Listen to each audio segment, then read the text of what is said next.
अब सिर्फ सेहतमंद अफराद ही हज की सआदत हासिल कर सकेंगे। सऊदी हुकूमत ने बीमार अफराद के हज पर पाबंदी आयद कर दी। कैंसर, दिल, गुर्दे, जिगर और फेफड़ों के मरीज हज नहीं कर सकेंगे। रेशा, नफ्सियाती अमराज और कमजोर याददाश्त वाले अफराद पर भी पाबंदी। हामिला खवातीन, काली खांसी और तपे दिक के मरीज भी हज से महरूम। बीमार आजमीन को सऊदी अरब से डिपोर्ट किया जाएगा।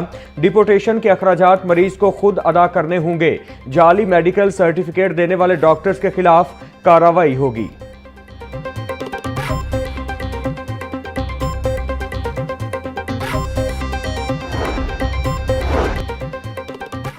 हाई कोर्ट ने स्मॉग के तदारुक के लिए दायर दरख्वास्तों का तहरीरी हुक्म जारी कर दिया। जस्टिस शाहिद करीम ने 3 नवंबर की समाअत का तहरीरी फैसला जारी कर दिया।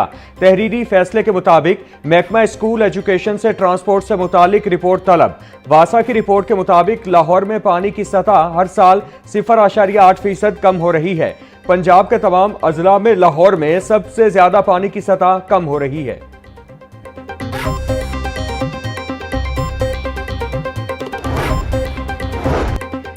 टी कैश कार्ड के नाम पर हुकूमत ने अवाम पर नया माली बोझ डाल दिया। रोजाना मैस ट्रांसिट सिस्टम इस्तेमाल करने वाले 4 लाख मुसाफिर मुतासिर। पंजाब हुकूमत ने टी कैश कार्ड की कीमत 130 से बढ़ाकर 260 रुपए कर दी। 130 रुपए के कार्ड पर 130 रुपए इजाफी डिलीवरी फीस आयद। लाहौर समेत पंजाब भर में रोजाना लाखों मुसाफिर मुतासिर होंगे। कार्ड की इजाफी फीस पर शहरियों ने शफाफियत पर सवालात उठा दिए।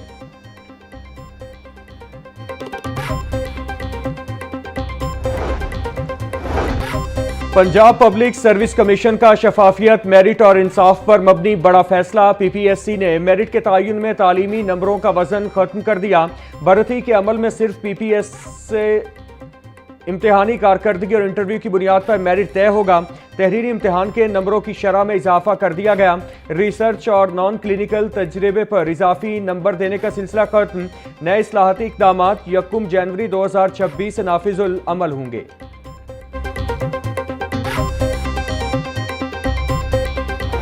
भाटी गेट दरबार रीमॉडलिंग मंसूबा। एलडीए टीपा ने मंसूबे की 3D वीडियो जारी कर दी। मंसूबे के तहत एरिया की मुकम्मल रीमॉडलिंग और तौसी की जाएगी। दरबार के सामने के एरिया से गंदगी तजावुजात का मुकम्मल खात्मा होगा। लोअर मॉल, भाटी चौक और मोहनी रोड से सड़क को कुशादा किया जाएगा। पैदल चलने वालों की सहूलत के लिए वॉकवेज और पेडिस्टेरियन अंडरपास भी बनाए जाएंगे। दरबार के सामने से रुकावटें खत्म, ग्रीन एरिया और पार्किंग एरिया डेवलप किया जाएगा। मंसूबे की तकमील से पूरे इलाके को एक नई शक्ल मिलेगी।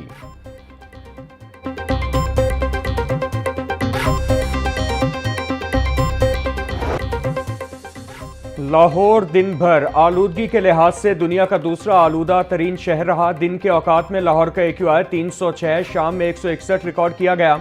सबसे ज्यादा लोअर मॉल के इलाके का AQI 436 रिकॉर्ड। DH फेज 8 के इलाके के एयर क्वालिटी इंडेक्स 438 रिकॉर्ड। वाहगा के AQI 256, शादमान के इलाके के AQI 181 रिकॉर्ड किया गया।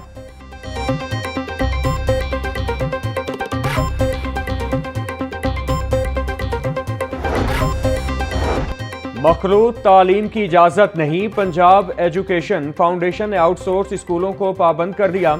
एलिमेंट्री स्कूलों में तलबा तालिबात के इकट्ठे दाखिले की इजाज़त नहीं। आउटसोर्स होने वाले 10,000 स्कूलों में को एजुकेशन जारी होने की शिकायत थी।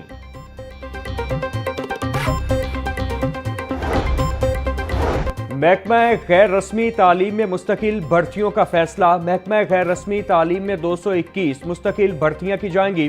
ग्रेड 11 पर मुस्तकिल भर्तियां होंगी। मुस्तकिल भर्तियां पंजाब पब्लिक सर्विस कमीशन के जरिए होंगी। महकमा गैर रस्मी तालीम ने पीपीएससी रिक्वेस्ट भिजवा दी। असातिज़ा की ट्रेनिंग भी आउटसोर्स करने का फैसला। महकमा हायर एजुकेशन का असातिज़ा की promotion link training third party से करवाने का फैसला। महकमा हायर एजुकेशन असातिज़ा की प्रमोशन के लिए थर्ड पार्टी को पैसे देगा। इससे कबल पंजाब हायर एजुकेशन और DPI कॉलेजेस पंजाब असातिज़ा की PLT करवाई जाती थी।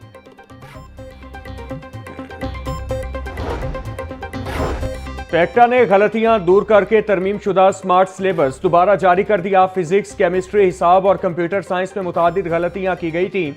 बाब में दिए गए सवालात एक्सरसाइज से निकाल दिए गए थे। 9वीं के बाद 11वीं जमात के स्मार्ट सिलेबस भी आइंदा हफ्ते जारी कर दिए जाएंगे।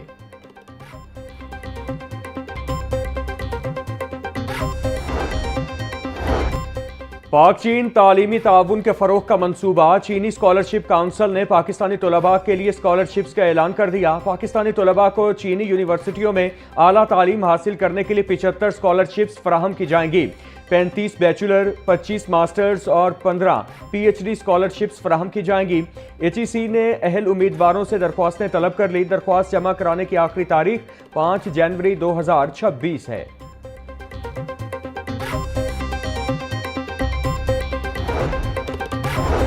Punjab colleges Lahore literary society की जानिब से अल्लामा इकबाल डे के सिलसिले में सालाना तकरीब। तलबा और तालिबात ने कलाम इकबाल पर मबनी नगमे, तकरीर और मुकालमे पेश किए। खुसूसी ड्रामा हाथ आ जाए मुझे मेरा मकाम है साकी भी पेश किया गया। तकरीब का एहतमाम पंजाब कॉलेज गुलबर्ग कैंपस में किया गया।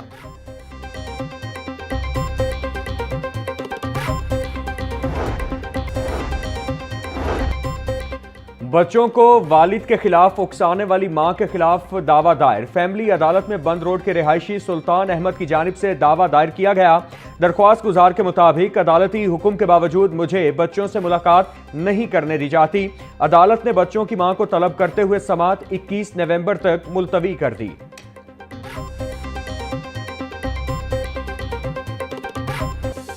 सस्ती प्रोटीन की खरीदारी अवाम के लिए चैलेंज बन गई। मुर्गी का गोश्त 8 रुपए महंगा, फी किलो कीमत 461 रुपए हो गई। मार्केट में साफी गोश्त 550 रुपए फी किलो तक बिकने लगा। जिंदा ब्रायलर 5 रुपए महंगा, जिंदा ब्रायलर होलसेल 290, परचून रेट 304 रुपए फी किलो मुकर्रर। फार्मी अंडों की खपत के मुकाबले में सप्लाई मुतासिर। अंडे 1 रुपया महंगे, फी दर्जन कीमत 344 रुपए हो गई। मार्केट में अंडों की पेटी 10,200 रुपए में दस्तियाब। महंगाई माफिया का कमाई सीजन उरूज पर। मार्केट में सब्जी और फल सरकारी निरखों के बरक्स महंगे दामों फरोख्त। प्याज की सरकारी कीमत 150, फरोख्त 220 रुपए किलो हो रहे। टमाटर 170, लहसुन 550, अदरक 650, सब्ज मिर्च 160 रुपए किलो फरोख्त। करेले 120, शलजम 150, भिंडी 180 रुपए किलो बेची जा रही। मटर 420, गाजर 120, घिया कद्दू 120 रुपए किलो फरोख्त। फलों में सेब 450, अमरूद 250, पपीता 350, अनार 1000 रुपए किलो में बेचे जा रहे हैं।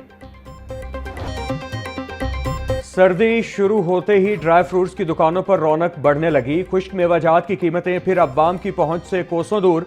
गुज़श्ता साल की निस्बत इमसाल कीमतों में 100% इजाफा रिकॉर्ड किया गया।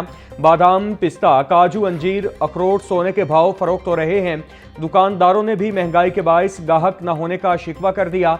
कहा, महंगाई के बाइस खरीदार नहीं, रेट पूछकर लौट जाते हैं।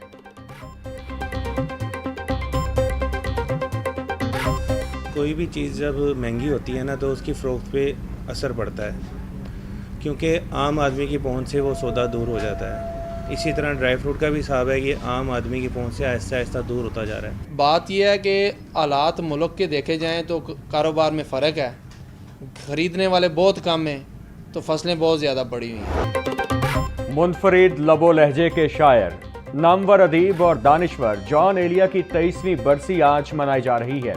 जॉन एलिया का असल नाम सैयद हुसैन सिफ्ते असगर नकवी था। उनके अशार हर दौर में सामीन के दिलों को छू जाते हैं।